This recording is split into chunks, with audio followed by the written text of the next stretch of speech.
your parents are from Portugal, and they came here. You're a first generation American, and you really learned a lot about dining and food and cooking and all that from your parents. Tell us about that.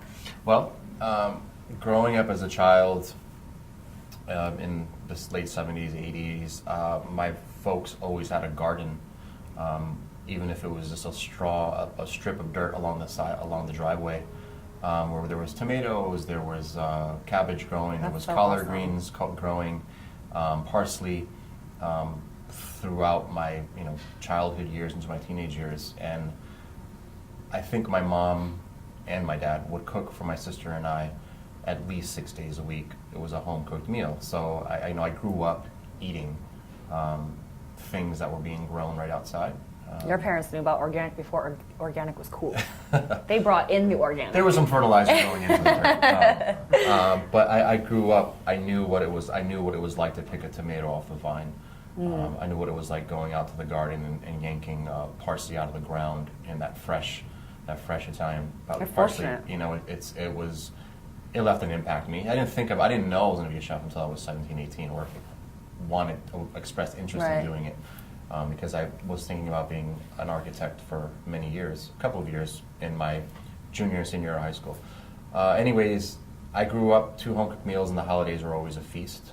Thanksgiving Day, Christmas Eve, Christmas Day are very strong holidays in the Portuguese household. So it consisted of salt cod boiling away with potatoes, and at midnight on Christmas Eve we'd have caldo verde, which is the collard green and potato soup with chorizo. There were various rice dishes. I feel like I've said this 85 times, but it's been. I think I read this. Yeah, I grew up with various rice preparations, and I grew up with my mom slaughtering rabbits with my aunt. Whoa. I grew up with. So wait, let's go to that. Pigs. Your mom slaughtered the rabbits herself? Yeah, when I was plucked out slaughtered rabbits and prepared them? Yep. Wow. From live rabbits coming into the house. I am going to have a wild guess right now. You're going to live to be a ripe old age because your mom slaughtered organic healthy meats.